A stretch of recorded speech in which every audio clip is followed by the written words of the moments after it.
మన ఎంపీలు మొత్తం ఏమవుతున్నారు చెప్పి మాట్లాడుతున్నారు సార్. రైట్ రైట్ మనతో పాటు శుంకర కృష్ణవేణి గారు ఉమ్మడి తూర్పుగోదావరి జిల్లా జనసేన ఉపాధ్యక్షులు కూడా జాయిన్ అయ్యారు. కృష్ణవేణి గారు నమస్కారం అండి, మీ దగ్గరకు మళ్ళీ వస్తాను, మాట్లాడతాను. రైట్ లక్ష్మీనారాయణ గారు good morning. Sir good morning అండి సందీప్ గారు. యా, ఈ రోజు ఫలితాలు మొత్తం మీద టీడీపీ చాలా ధీమాతో ఉంది గెలుస్తున్నామని, ఏం చెప్తారు మీరు? యా సందీప్ గారు, మీకు పెన్నున్న పెద్దలకి జీతలకు వీక్షకులకి హృదయపూర్వక నమస్కారం అండి. ప్రజాస్వామ్యంలో ప్రజాబద్ధంగా ఎలక్షన్ జరిగి గెలుపోవటములు అనేది ఎవరికైనా సహజం. కానీ ఇంత అధికారాన్ని దుర్వినియోగం చేసి వ్యవస్థలన్నీ వాళ్ళ కంట్రోల్లో పెట్టుకొని ఇంత ఘోరంగా మునిపెన్నుడు కూడా ఇటువంటి ఘోరంగా ఎలక్షన్లు అయితే జరగలేదు. ఎస్, 40 సంవత్సరాల వరకు అక్కడ ఓటేసే హక్కు ఎవరికి దొరకలేదు.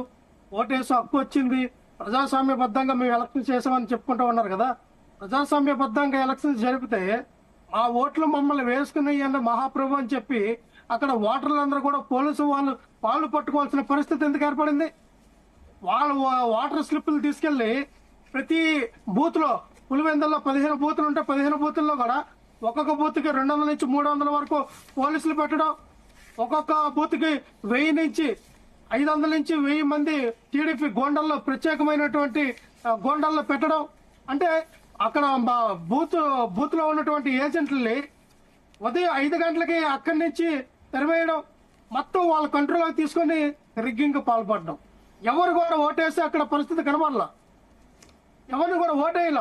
మేము ఒకటే చెప్తాం, నిజంగానే మీకు ప్రజాస్వామ్యంలో ప్రజాబద్ధంగా ఎలక్షన్ జరిపి గెలాలనుకుంటే నిజంగానే మీరు అక్కడ ఆ ఓటర్లకి ఆ అవకాశం ఇవ్వాలనుకున్నప్పుడు వీరు ఇటువంటి దాడులకు పాల్పడకూడదు.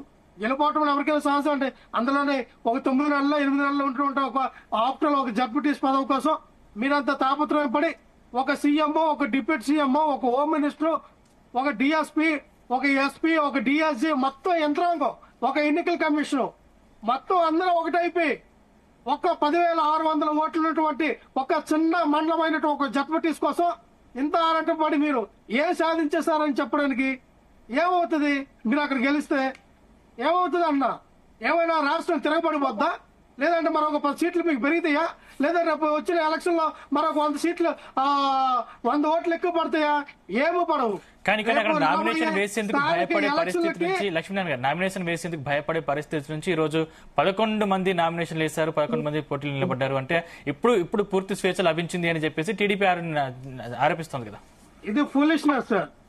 రాష్ట్రం మొత్తం మీద కాదు, దేశం మొత్తం మీద కూడా మీరు ఎక్కడైనా చూడండి, ఏకగ్రీవ ఎన్నికలు అనేది సహజంగా జరుగుతూనే ఉంటాయి.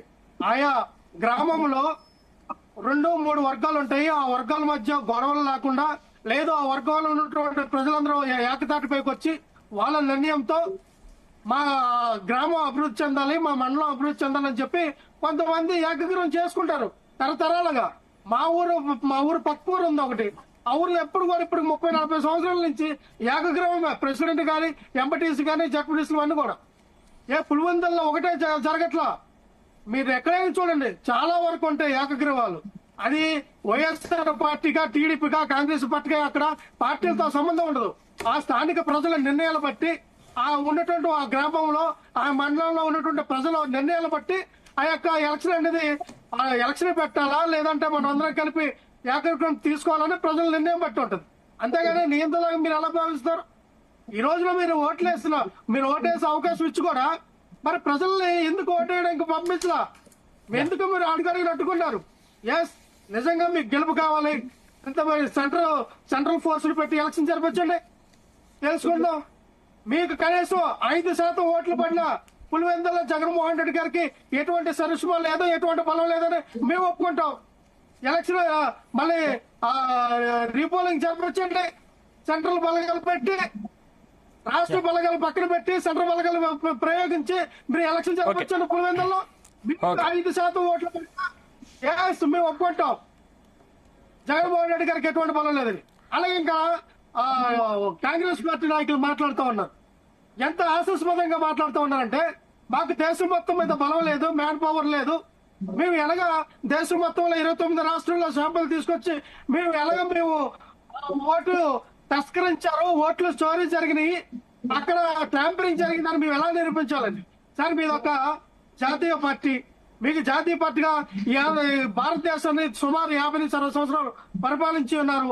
మీకు ఎంతో మ్యాన్ పవర్ ఉంది, లేదని మీరు ఎలా చెప్పుకుంటారు? అయినా సరే దేశవ్యాప్తంగా జరిగిన ట్యాంపరింగ్ లో ఆంధ్రప్రదేశ్ మొట్టమొదటి స్థానంలో ఉంది. 12.5 అంటే 12.5%, సుమారుగా 50 లక్షల ఓట్లు ట్యాంపరింగ్ అక్కడ ఆంధ్రప్రదేశ్ లోనే జరిగినాయి. Yeah. మీరు తెచ్చుకోండి. Okay. అటువంటి ఆంధ్రప్రదేశ్ కోసము లక్ష్మీనారాయణ గారు, okay. మళ్ళీ మీతో గారు మాట్లాడకపోవడం చాలా మళ్ళీ. ఘోరతో ఘోరం. ఆయన అందరికీ చాలా ఇష్టం ఆశీర్వాదం దాని తర్వాత వినాలి సార్. సందీప్ గారు వినాలా? సందీప్ గారు ఒకసారి అందరి గెస్టుల దగ్గరికి వెళ్దాం ఒకసారి, మళ్ళీ మీతో మాట్లాడతాను. రైట్ లేదు సార్, లేదు సార్, నేను చెప్పాలి. ఆయన రైట్ ఒకటే నిమిషం చెప్పండి, ఒకటే నిమిషం చెప్పండి. పార్టీ నాయకులు మా పార్టీ అధినాయకుల మీద వాళ్ళకి మాట్లాడితే 2 మాటలు మాట్లాడి నేను తర్వాత మాట్లాడి అన్న వాళ్ళతో నేనేమంటానంటే, ఇదే మొట్టమొదటిసారిగా భారతదేశంలో ఓట్లు ట్యాంపరింగ్ జరిగినాయి, ఓట్లు పడే దీంట్లో తేడా ఉందని కోర్టులో బిల్ దాఖలు చేసింది మేము మా ఎంపీలు మా ఎమ్మెల్యేలు దాఖలు చేశారు. ఏం మాట్లాడతారో ఆయన తెలుగు మాట్లాడతాడు. కాంగ్రెస్ పార్టీ అయినా ఎవరు అసలు ఆ విషయాన్ని బయటికి తీసుకొచ్చింది? మేము దాఖలు చేసాము హైకోర్టులో, సుప్రీంకోర్టులో. ఇవి తేడాగా ఉన్నాయి. ఈవీఎంలకి ఏవైతే ఛార్జింగ్ కాదు లక్ష్మణ్ గారు, ఆ రీఛార్జ్ 100% ఉంది, ఓట్లు కూడా తేడాగా పడి అని చెప్పి మేము కోర్టులో ఫిల్ చేసాం. లక్ష్మణ్ గారు, ఇప్పుడు లక్ష్మణ్ గారు, ఒక్క నిమిషం రాహుల్ అండి. గాంధీ ఇప్పుడు మాట్లాడుతున్నారు. లక్ష్మణ్ గారు, ఒక్క నిమిషం, లక్ష్మణ్ గారు. వినవయ్యా, ఓటు చెప్పు. నువ్వు ఒక్క నిమిషం మళ్ళీ మీతో మాట్లాడతాను. మర్యాదగా మాట్లాడు. కాంట్రవర్సీ నాగార్జున గారు కాంట్రవర్సీ, దయచేసి కాంట్రవర్సీ లక్ష్మణ్ గారు అన్న దయచేసి కాంట్రవర్సీ వద్దు. గుర్తుపెట్టుకో. ఓకే ఓకే సమాజం చెబుతారు. లక్ష్మీ గారు, నేను మళ్ళీ మీతో మాట్లాడతాను. రైట్ ఓకే నాగార్జున గారు మళ్ళీ మీతో మాట్లాడతాను. కాంట్రవర్సీ దయచేసి కాంట్రవర్సీ వద్దు. ఓకే నాగార్జున గారు ఒక్క నిమిషం. రైట్ లక్ష్మీ గారు రమ్మనవయ్యా, వచ్చి ఫైట్ చేయమను. ఓకే ఒక్క నిమిషం. నరేంద్ర మోడీ గారిని అడగమను. క్వశ్చన్ చేయమను. అని చెప్పి అది భయం లేదు కానీ సన్నాసి మాటలు మాట్లాడతారు మీడియా ముందుకు వచ్చి. ఓకే నాగార్జున గారు ఒక్క నిమిషం. నాగార్జున గారు లక్ష్మణ్ గారు ఒక్క నిమిషం మీతో మళ్ళీ మాట్లాడతాను. ఓకే విశ్వేశ్వర రెడ్డి గారు ఓకే ఒక్క నిమిషం. లక్ష్మణ్ గారు మళ్ళీ మీతో మాట్లాడతాను. ఒక్క నిమిషం లక్ష్మణ్ గారు ఒక్క నిమిషం మళ్ళీ మీతో మాట్లాడతాను. సార్ అందరికీ ఓకే వద్దు కాంట్రవర్సీ, దయచేసి కాంట్రవర్సీ కాంట్రవర్సీ వద్దు. రైట్ విశ్వేశ్వర రెడ్డి గారు ఒక్క నిమిషం. లక్ష్మణ్ గారు మళ్ళీ మీతో మాట్లాడతాను. విశ్వేశ్వర రెడ్డి గారు ఏం చెప్తారు? చంద్రబాబు, రేవంత్ రెడ్డి, రాహుల్ గాంధీ మధ్య